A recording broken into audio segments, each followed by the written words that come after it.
The record of decision for the Guam military buildup has been signed, and Governor Eddie Calvo was briefed by military officials on the ROD this morning.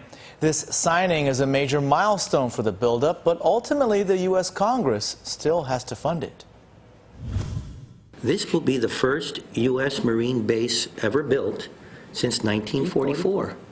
And so it is a historic event for Guam, but it's a historic event for our armed forces and for the United States. The record of decision for the supplemental environmental impact statement has been signed.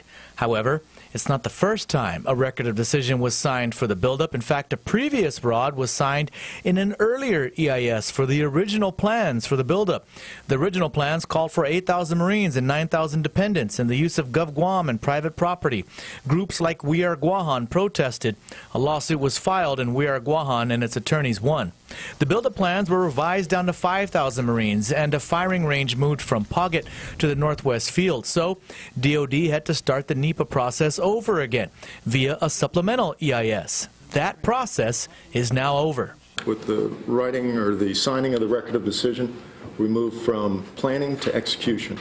However, the execution of the military buildup still requires funding from Congress. In the NDAA for the future here, the next one, it's with the Senate now, and they had a restriction on all our funding. You know, this is Japanese funding as well as any other funding, but everything's been released except the civilian infrastructure. And Guam's civilian infrastructure has been having problems. For example, the recent sinkhole on Marine Drive, numerous water main breaks, and water outages across the southern half of the island. And just this morning, an explosion at two of Guam's main power plants.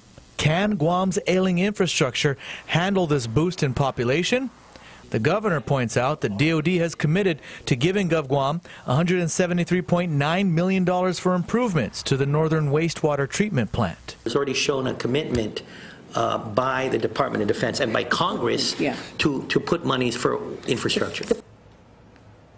Meanwhile, transient aircraft carrier and missile defense systems are both on pause pending further review of defense requirements.